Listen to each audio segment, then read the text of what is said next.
Hey, everybody, welcome back to the Prosperous Nonprofit. I'm really excited to have this conversation with my friend Ellie McPherson. Ellie, welcome to the show. Hi, Stephanie. Thanks for having me. Yes.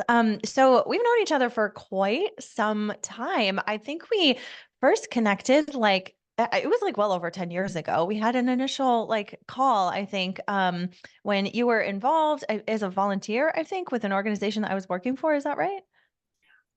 Yeah, I was on like a fundraising group in DC for Build On. Yes, yes, that's awesome. I mean, yeah, that was well over 10 years ago. We've just connected along the way and in so many different ways. So, I would love if you could just tell our listeners a little bit about you and the work that you're doing right now. We'll get into like the what has, what your journey has looked like along the way, but tell us a little bit about the work that you do now. Yeah, yes. Where I am now is more or less I work as a coach. I work with nonprofits and impact organizations, and I do coaching for leaders. What kind of coaching? Like what does that look like for especially for our listeners? Like I've had business coaches along the Mhm. way, along my entire journey. But for our listeners that are like a coach, what does that mean? Tell us a little bit more. Good question.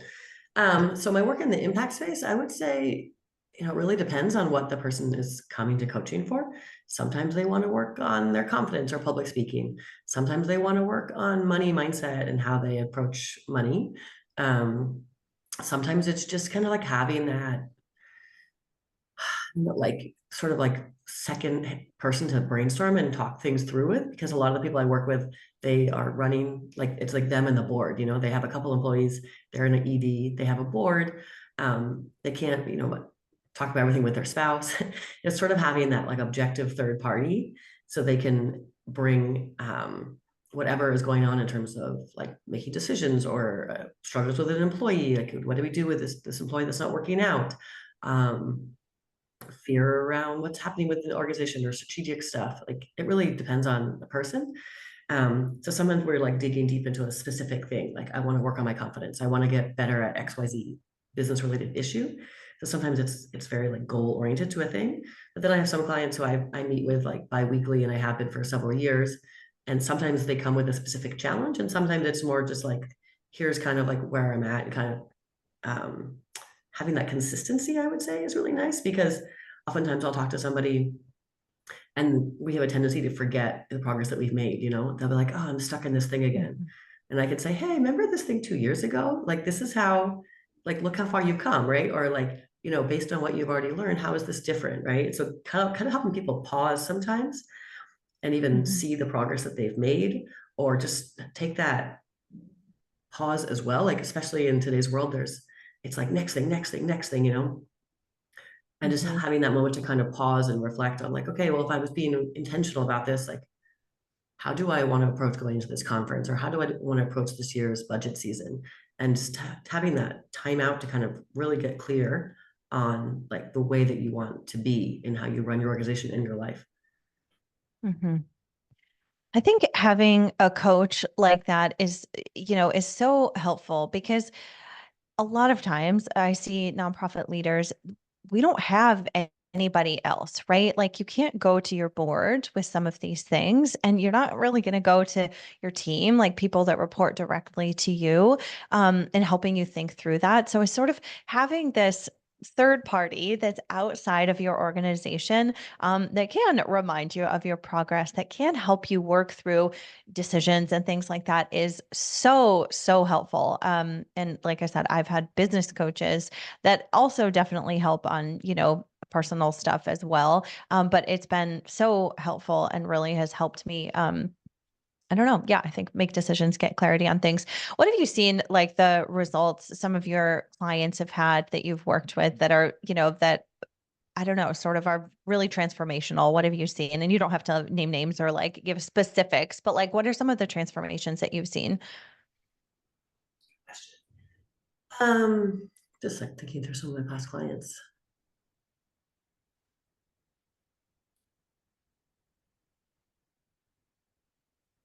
I think a lot of it's like, it's just being able to approach the world and work with more ease, like Mm, just not beating yourself up so much, or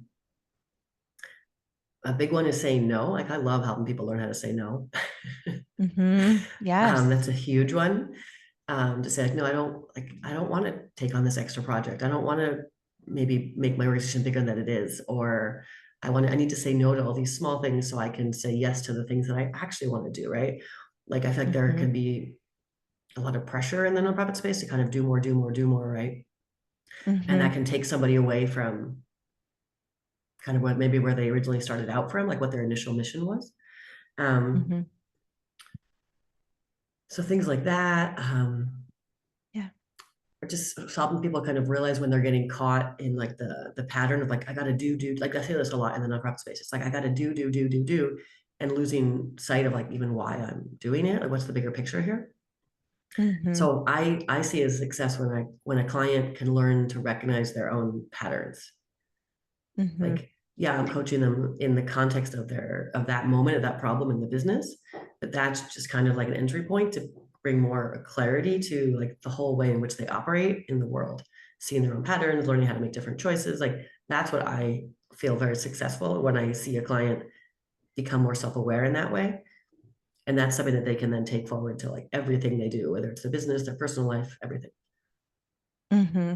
And it sounds like some of those things that you're talking about, regarding having boundaries and saying no and sort of breaking away from the constant need to be doing, um, really could be helping prevent burnout as well. Because I think that all of those things adding up when we have no boundaries, when we continue to grow for the sake of growing, that all leads to burnout. And I know you have your own experience of burnout inside the nonprofit sector as well. And I would love if you could tell us a little bit about that.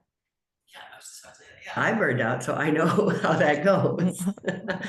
Yeah, so it's been about, I was just reflecting on this. It's been about 7 years since I like left my sort of like normal W-2 9 to 5 life and went on a different path. But yeah, I essentially burned out. I was working, you get this, right? I was working as a finance manager for a nonprofit in DC, and just the stress of the financial, like being the one that was managing all the finances for the organization, it just over time kind of got to me. And back then I didn't have the tools that I have now in terms of like managing my own stress and being able to get some perspective on things. It was a small organization. We didn't have a lot of resources. I didn't have someone supporting me. Mhm. So yeah, no, so part of what I love now about like being a coach is I've been on the other side. I know what it's like to work in a nonprofit. I know that the stress, I know the different issues, right? I know how unique it can be to have these, really specific funding requirements and like certain things that just don't even exist in the for-profit world. Um, and so I really like being able to support people because yeah, I was like in those shoes. I know what it's like. Mhm. And, you've mentioned a few of them, but just for our listeners, if they're like, yeah, things feel really stressful, or maybe they're going into, potentially a new environment, a new organization, what are some of the issues that you saw in the nonprofit space that sort of contributed to your burnout, or some of the issues that you see with your clients that are contributing to their burnout, to their overwhelm? I think that would be helpful to maybe identify some of those so that our listeners can say, oh, yeah, okay, this is something that I see at our organization. How can we work on this so that our team does not get burned out? What are some of those issues that you've seen, the contributing factors? Um, just off the top of my head, hmm, like definitely saw this in more than one nonprofit that I worked for. Having I think the board means well, but sometimes most of the time the board doesn't really understand like the day-to-day complexities of what's going on and how the organization really functions day to day. And I think Mhm. they're doing their best, but sometimes that disconnect between the day-to-day operations of an organization and what the board is asking for can be really challenging. Um, Mhm. Lack of unrestricted funding is a huge one. Mhm. Like as the finance person, I can't tell you how many hours, I might have spent in trying to like manage restricted versus unrestricted funding, or not having the funds to pay for the things like support, right? Like to have you, I'm a big believer in, like, I used to work in operations and finance. I'm a big believer in having those systems in place so that everything else can run smoothly. But when you don't have the funding to get like the latest fundraising software or to invest in support and training for your staff, then of course everything is going to be just harder because you don't have the core systems in place. So having that funding and support to kind of keep the core running, I think, is huge. And sometimes there's not understanding in the space of why that funding, everyone wants to give money to the programs, and yet you need those core functions running and those core people happy. I think sometimes like mission creep, mission drift can be really stressful. Everyone thinks they're working on something, and then there's like a board meeting or the CEO has a new visionary idea, and all of a sudden everything you've been doing for the last 6 months shifts, right? It's like, oh, now we ought to redo everything because we're going in a new direction because of someone's idea. That can really cause a lot of burnout, right? Like, oh, I was working so hard towards this thing, and now we're starting over again. I've definitely seen that happen. I think sometimes just like the pressure for bigger, more, better, all, like 10x, like bigger, more, that can be stressful too. Gosh, yeah, I could go on. Yeah. There's a lot. Yes, that is true. That's really interesting. So if our listeners are like, oh, I'm seeing that quite a bit at our organization, or like, yeah, we've checked a lot of those boxes.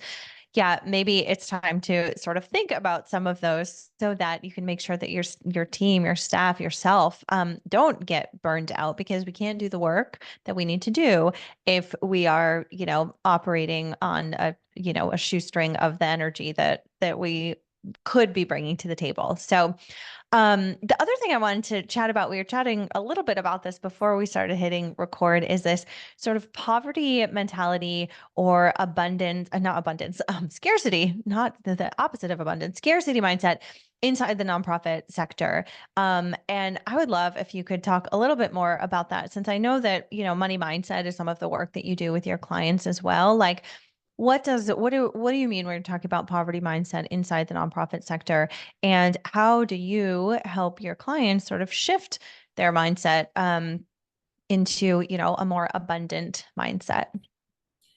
Yeah, so I definitely had the scarcity mindset. I mean, I was running the finances in the nonprofits that I worked for, and looking back, I definitely had that scarcity mindset, right? Kind of questioning every time. I was going to say, in what ways? Tell us Like, more about that. like questioning how, like when expenses came in, oh, do we really need to spend that much on XYZ? And perhaps inadvertently, and putting that pressure, then putting more pressure on everybody, the fundraiser. Well, like, could we really have afforded that ticket to that conference? Like, you have to spend money to earn money. You have to get out there and talk to donors if you want. And there's that constant sense of like, can we really afford this? Like that kind of, I probably was inadvertently putting that pressure on the rest of the team, which then, just creates a more stressful environment for the fundraisers and for the CEO. And so I think in some ways, I also, because I was the one, doing the cash flow planning and sometimes looking ahead and being like, I don't know if we're going to make payroll in 3 months. It was stressful. Or, sometimes a grant, you think the next tranche is going to come on a certain date, and then it doesn't. And then it just creates a lot of stress. So I think there's that sense of like, we can't really make this investment in like certain systems or staff trainings, or all of that creates just a level of stress in the organization that, stress is not conducive to creativity. Stress is not conducive to new ideas and getting out there and doing things different. It kind of puts people in a bit of like a survival mindset. And when I look back on that, like, I think I was definitely in that. And it's part of the reason why I burned out and left. And in the last, years since, as I've done a lot of different coach trainings and traveled and met different people, it's really opened my mind to like, I didn't even know the idea of abundance versus poverty mindset was a thing. So now a lot of what I'm working with clients who want to work on their money mindset, a lot of it is becoming more aware of kind of where do these mindsets come from. And oftentimes it starts with our family of origin, our parents or our caretakers. So I'll often have my clients do some reflection work on like, okay, just first identifying, well, what are my money mindset issues now, and how might that be inhibiting me in my professional life or my personal life? Like a big one is enough, right? Like a big one, it comes up in our society. Is it enough? Do I have enough? Well, what is enough, right? That's a hard thing to define. As if like there was some number that would provide this, because it comes down to safety, right? At some level, like the root chakra money is a sense of security and safety that we're all looking for. So kind of getting clear on what's, where is the block? And then a lot of it's going kind of like doing some reflection on where did these ideas come from? Oftentimes family of origin stuff. And beginning to realize like, oh, that's not me. That's my mom's voice. And how is my mom's voice, and her issues and her stuff from a different time coming up in my life now. So once you can kind of like see it for what it is, like that's my mom, that's my dad, that's my grandmother, or, that's, I don't know, it's Reagan economics or wherever you got your ideas from. When you can say it kind of clear, you can sort of separate it from yourself and have a more clear relationship with it. Then it's easier to be like, okay, well, that's not my situation anymore. Like, I don't need to keep that voice in my head, or this is the ways that those ideas have served me, but now these are the ways in which that's becoming a bit toxic or holding me back. And I get to redefine, like a lot of it is redefining your own narrative around how I want to be in relationship to money and abundance. What's the life I want? Like, how do I want to design my own life or my organization? How do I want to run it? And putting yourself back at choice. And do you think that like this is particularly harder, because I think that anybody inside or outside the nonprofit sector probably has some money mindset stuff to deal with, to think through. But I feel like working in a nonprofit, it's even like I don't know, it's sort of exacerbated, because it's like we're in this environment where we're trying to put every penny towards the mission. So we shouldn't want more money for ourselves. We shouldn't want to make more money. And I know I have struggled with that in the past. It's like, yeah, I want to do good work. I want to work for a nonprofit. And also, like, I want a 401k and to be able to retire and to be able to, not have to penny pinch when I'm at the grocery store. Like, I want to have money for myself too. And so does it feel like particularly harder inside the nonprofit sector? Because every single day we're getting these messages like we have to be so conscious of our resources and everything is, we're scrimping and we're saving. Yet at the same time, like, I want money for myself. I don't know. It just feels even harder inside nonprofits. Absolutely. I would 100% agree. I think it's money mindset stuff and abundance or scarcity mindset is like just society. And then I think it's like 10 times within the nonprofit sector, because there's that constant messaging of, everything, like even just the way the 990 is, right? Like how many cents to the dollar are going to programming versus operations and fundraising. So it's just like so baked in. And we all know, right, like those are percentages and it's not really realistic, but still like that's the way the world's looking at it.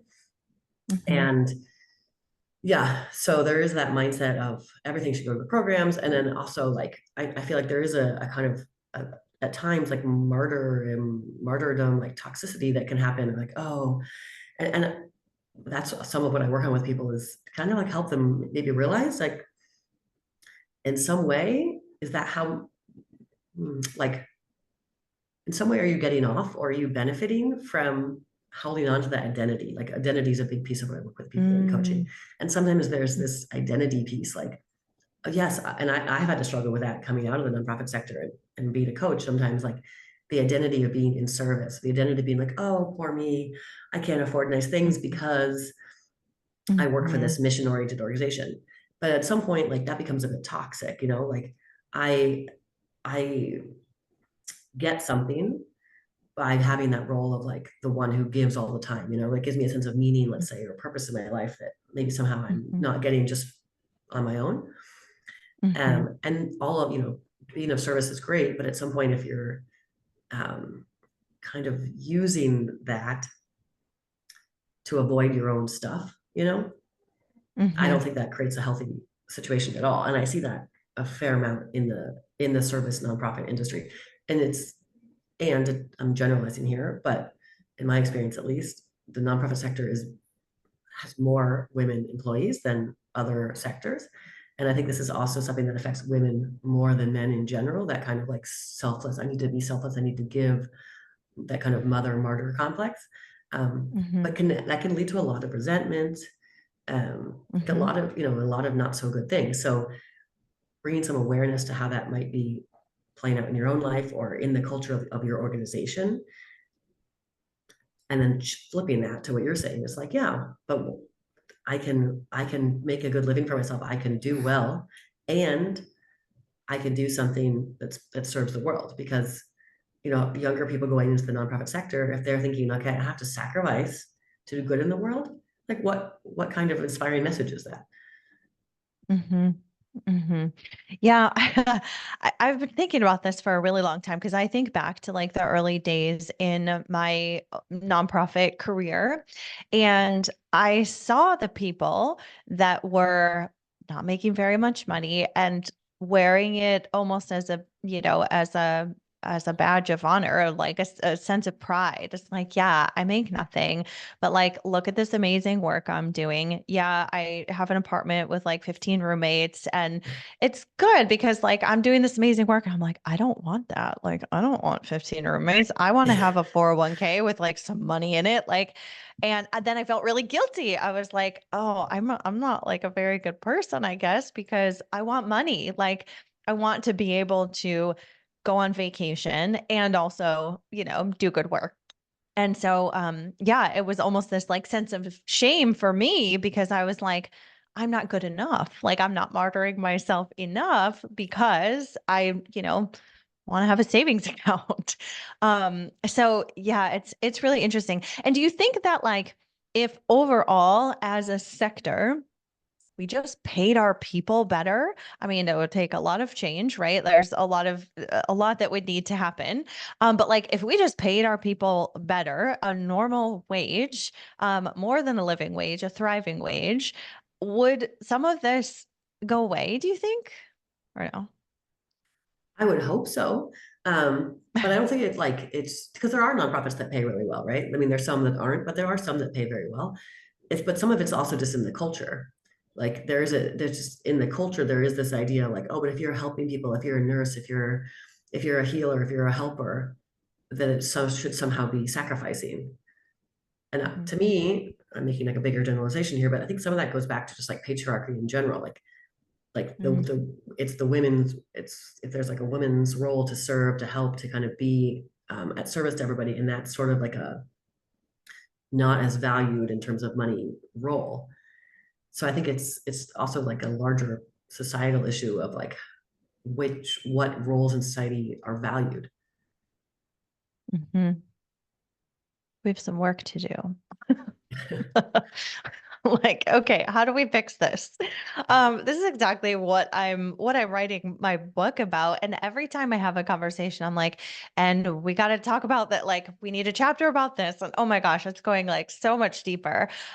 Because I really do believe that you can do good work and live a prosperous and thriving life. And I feel like that's not the story that we have been told. Or that, not even directly told, but that's not the story that we've seen. Um, oh yeah, this is so interesting.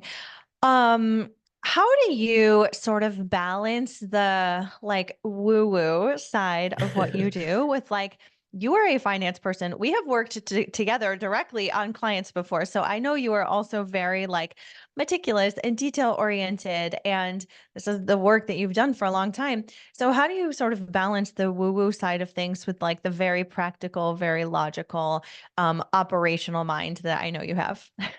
Good question. Well, it's been a practice. Um, I can find myself occasionally getting sucked back into like wanting to make a spreadsheet and wanting to analyze it and figure out all the things. And but I realize it's because it's like kind of a comfortable for me. Like my comfort zone is sort of Mm-hmm. like putting in the numbers in the spreadsheet and seeing everything. And I've had to realize that what's not so comfortable for me is kind of more of like having like the faith and the trust that things are going to work out, right? And I think it can be two extremes where it's like I'm going to analyze the cash flow like every single week, and spend like 12 hours deep in the numbers doing the cash flow versus like, oh, it'll be fine. fine, everything works out, just total go with the flow, right? Like either of those are a bit of an extreme. But for me, I think I've realized sometimes my tendency to want to go back into the safety of the numbers and then analyze, right? Well, those 12 hours that I spent doing that, I could have are probably a way of hiding from like spending 12 hours Mm-hmm. going out and doing the thing that's harder, which is making sales calls, which is pitching myself, which is presenting myself to people, right? Like Mm-hmm. that would probably be a way better use of my time to bring in funding than to obsess over the funding that I have that I feel like isn't enough. Um, so it's like I think people tend to, or if you're the visionary, like a lot of people I work with, especially like more like the entrepreneur, CEO, visionary types, they're really good at like it's going to work out, it's fine, but there's almost like an avoidance of reality too, like a bit of an ostrich head in the sand. So Mm-hmm. I think all of us are somewhere on that spectrum, and it's realizing, okay, I'm more comfortable on this side of things. Where am I doing that to kind of avoid something I don't like? What am I avoiding? And Mm-hmm. then there's a little bit of work to do, and like, okay, you don't have to completely change who you are, but of the stuff that you're avoiding, what are you not looking at there? And that's a bit of a growth edge, like whether it's becoming more out there and more visionary and more faith-based. And I don't mean religious faith, but just like having kind of faith that things are going to work, which has been my growth, Mm-hmm. is more like my trajectory over the last couple of years has been much more of like, okay, yeah, like things do work out, and having more of that vision and leaning into like what could be than analyzing what is. Mm-hmm. That's so good. I feel like analysis is a place that a lot of us can just be like very comfortable in.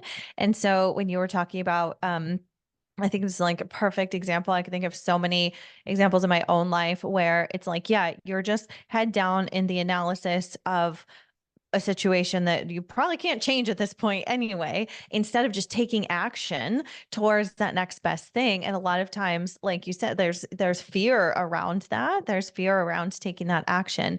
And so that's why we stick ourselves and we stay in the analysis, because it's scary to go take the action. But at the end of the day, having the faith that the action is going to lead to the result that you want, that's a way better use of your time than, churning away in spreadsheets for hours upon hours. Yeah, I think that's so huge. And I think your point about identifying like, okay, well, what is keeping me here? What is keeping me in the analysis versus the taking action is a step that people don't take. Mhm. And that's why we stay stuck, is because we're not in that sort of open-minded, exploratory type mindset. And how do you get people to think like that? Because I feel like that right there is, I mean, that can open up so much if you just open your mind and you have this sort of open, willing, exploratory mindset, but that's not natural to people, I think. So how do you get them there? So two main ways. One is like the way I coach is through helping people figure out like, okay, where's the emotional charge? Where is there some stuckness or contraction? And we start there. Okay, you're feeling upset about this, you're feeling stressed about that, and just kind of going to the pain point, feeling in, like kind of feeling like literally feel the feels, right? You got to feel it to heal it. Go into Mhm. that stress, that contraction, whatever's going on, help them release the stress. Because when you're stressed, you can't think very clearly. You can't, it's very hard to have like Mm, bigger creative ideas when you're stuck in a stress point. So you go in, you kind mhm, of release the stress point, we work through it. And then on the other side of that, okay, now I have like more choice. I can think clearly, I can think more creatively. Oh, I forgot that, I met this guy 3 years ago at this lunch place and they had mentioned they were interested in me, right? Like once that stress clears, then there's way more possibility and there's way more ideas. And then then you can get like more strategic about, okay, here's what I want to do. But when you're just stuck in the stress, that creativity and that open mindset of possibility isn't there. So a lot of it is just help people get mm, back to that like natural place of creativity and mindset and possibility that like most of us had when we were kids, right? When you asked a little kid, what do you want to be when they grow up? And they said president, like no one, they didn't think about all the like improbabilities of that. So right. I think a lot of it is help people train them how to work through stress to get back to being able to think more open-mindedly. And Mhm, the other thing that I do a lot of as a coach is working with people around their patterns. like, we all have sort of like habitual patterns of thinking and sort of, I call it the roller coaster. The roller coaster is sort of like the thing that the kind of habitual pattern of behavior that we may do that we don't even realize we do. Mm-hmm. And when you can start becoming more, so I use the Enneagram a lot in my coaching because I think the Enneagram is really awesome in helping people realize their patterns based on their type. Um, Mm-hmm. and, for example, I had a client who their pattern was overwork. They would start getting stressed and then they would go down this rabbit hole of like drinking way too much coffee and then like staying up all night and just like obsessing, that was, they were type 4. That was their thing. It was like, everything has to be so intense. And as Mm-hmm. we became more clear in that, they started to realize like the ways in which they did that and sort of like the early warning signs of like the roller coaster approaching. It's like, oh, I haven't worked out as much. I haven't done my meditation in the morning. Like, what are the things that are starting to get a little wonky in my Mm-hmm. life? And then so I'm about to get on the proverbial roller coaster and go down that cycle again, that loop. Mm-hmm. And the idea is when you become more aware of that pattern and you can sort of see it, then it's the chance to say, actually, you know what? Like that was the old way I used to handle these situations, would be to go down that rabbit hole of overworking or just like shut down and not talk or run away because I don't want Mm-hmm. to deal with conflict or whatever someone's pattern is. And then when you can sort Mm-hmm. of see it happening in real time, then there's that moment of like, okay, I'm take a deep breath, or I need to do whatever I need to do to kind of come back to like me, who I really want to be in this moment and not just my default kind of behavior pattern, and make a different choice that's actually going to get me where I want to go in life. Mm-hmm. And that's why it's so helpful to have a coach, because a coach can see the patterns and can see things that you don't and can help point those out to you so that so that you can discover these things, identify the patterns and break the patterns. I think that's fantastic. Yeah, I would ask you about, let's see, was there more around like balancing the sort of the woo-woo and the really Hmm. logical? I know that was the original question I asked, but did we bring that to a close? I can't remember. I think, Or well, is there more there? so I was saying like my default has been the analysis, and I can still find myself occasionally like going, I just did my taxes, I can still find myself like going back into that. Um, Yeah. and then I have to remind myself, like, yeah, is this really the best use of my time? And Mm-hmm. and then for me, the woo-woo has been opening myself up to reading different books about these different topics and this idea that I think is actually really, really helpful in the change maker space of like possibility, right? We want to change the world, we want to make the world a better Mm-hmm. place. But if we're so focused on what's like not working and all the problems, it's stressful and it's demotivating. So really Mm-hmm. cultivating and working on like practices and mindset and reading inspirational things or whatever it is for you, that the more you can bring yourself, like that's my practice, is morning meditation or exercise or reading inspirational things, like everything to come back to that. This is like the woo woo, to come back to that more like high vibe state, right? Where Mm-hmm. inside I'm vibing, or however you want to call it, in that place where I truly believe that anything is possible. Mm-hmm. And when I'm in that place, I'm full of ideas. I'm full of enthusiasm. Like I want to go out and do all these things. And, then day to day sometimes creeps back in and I can feel myself getting more hung up on like, oh, this thing didn't work and the email didn't go through and, all the little like idiosyncrasies of admin and life.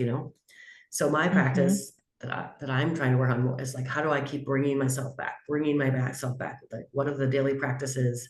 What are the bigger things I do in my life that keep me connected to that state of being in possibility? Because that's where the magic Mm-hmm. happens. That's where my ideas come from. That's where just like magical I'm blanking on the word, idiosyncrasies where like I thought of this thing and then the Mm-hmm. next day that person emails me. Yes. Yes. And I think the key word that you said was, or the key phrase was like bringing yourself back to it again and again. So this is not like okay, cool, I've checked the box. Now I have the right mindset and now all these things are going to happen. No, this is like constant work and a constant process to keep bringing yourself back, because it's really easy to get out of that. And I've just been feeling that recently. And I'm like, oh, yeah, I just feel like I'm kind of coasting recently and not in that sort of high vibe state like you were just talking about. And I realize it's because I've dropped a couple of these daily practices around journaling that I had that I haven't done for a few weeks. I'm like, oh, well, that's why I'm not feeling great and I'm not feeling that energy, is because I've dropped the daily practices that were helping bring me that energy. And so I'm like, okay, we're gonna get back to it. So it's constant work, but it's worth it. It's so worth Yeah. it in my experience. And it's like these little things that, we spend all this money on like fancy coaches and retreats and trainings and stuff like that. But sometimes it's like those little daily things, right? Like I call them with my clients, I call them guardrails. What are the guardrails that Mhm. keep you in that like open-minded state of possibility where everything just flows a bit easier? And some of that's Mhm. probably like nutrition, how well you eat, Mhm. exercise. For every person has their own kind of like ideal level of. If I have one client if he doesn't swim 3 times a week, it just like nothing works as well in his life. Like he knows Yeah. that. So getting those Mhm. 3 swims in a week is just like it's a priority for everything in his life.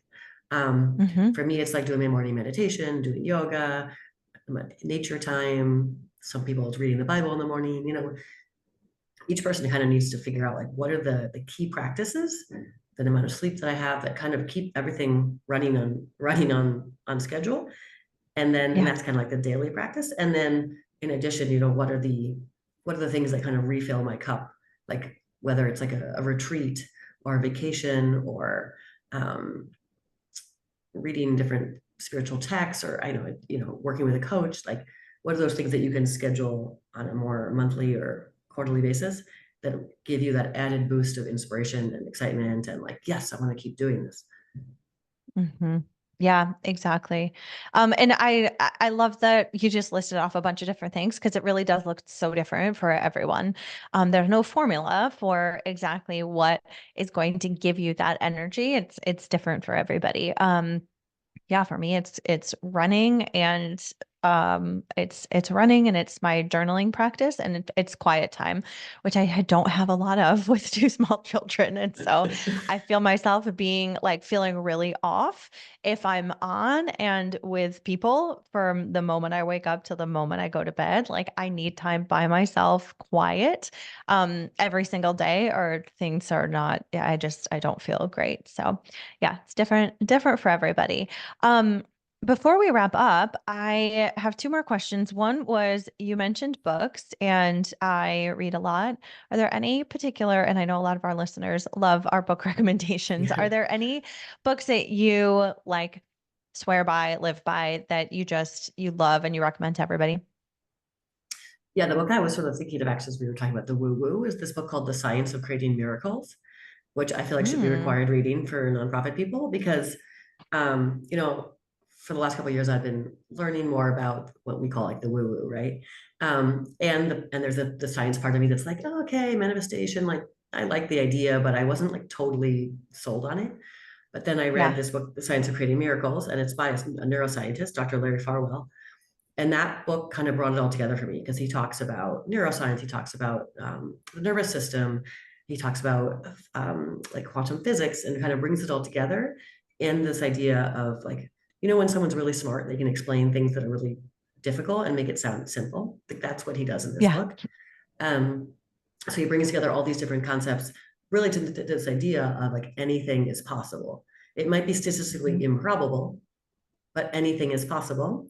And when you elevate your consciousness, and whether that's through meditation or whatever your practices are, when you bring your conscious and you can kind of elevate your consciousness and connect more with like that state that state of possibility, then anything is possible. And I think for the change maker space, that idea that anything is possible, it doesn't have to be so effort, like it doesn't have to be like I have to like push up the hill so much.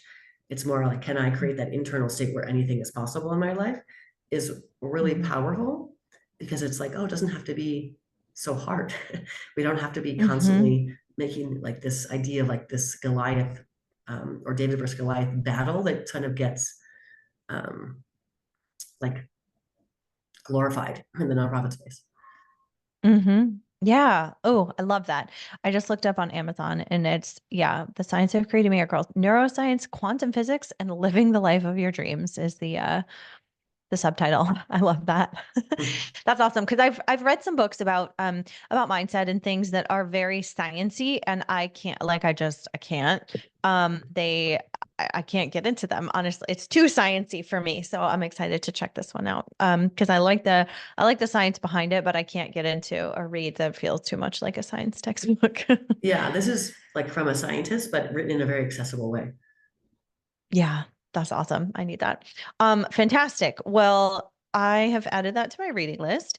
And my last question for you is what does a prosperous nonprofit look like to you? Ooh, I like that question. To me, it would be one where the next source of funding isn't a stress. There's, a solid, committed group of donors and a diverse group of donors, whether it's individuals, foundations, or other larger organizations, maybe government funding. But there's enough diversity that no one's worried about one falling through, where all of the employees have like not only the time off to recharge themselves, but they have the resources they need at work to get their job done well in terms of just the basic operations and systems. They have time for like, employee lunches and retreats and times to create that social cohesion in the organization that also really helps counterbalance stress and burnout. Um, that they are doing the work they want to do in the world and getting the results and touching the lives that is the mission, and feeling really connected to that mission, but not at the expense of like the well-being of the nonprofit employees themselves. Um, Hmm. hmm, I love it. yeah, I love it. Yeah, that's fantastic. Our listeners who've listened to all the episodes know I love asking that question to all of our guests because I get a different answer every time and they're all like perfect. I love them. Um, this has been amazing. I hope that we'll see each other at OC in the fall to continue to this conversation. But for now, where can our listeners learn more about you and your work? yeah. I'm on LinkedIn. My name is Elle McPherson. I also have a website, zestso.com. Those are the two main places. Awesome. Yeah, I see you. You're pretty active on LinkedIn, so definitely Mhm. check Ellie out over there. Awesome. Well, Ellie, thanks so much for chatting with me today. It's been great to catch up, and yeah, I just appreciate all that you're bringing to the nonprofit sector with your coaching. So thanks for being here. And thank you for doing this podcast and sharing different voices.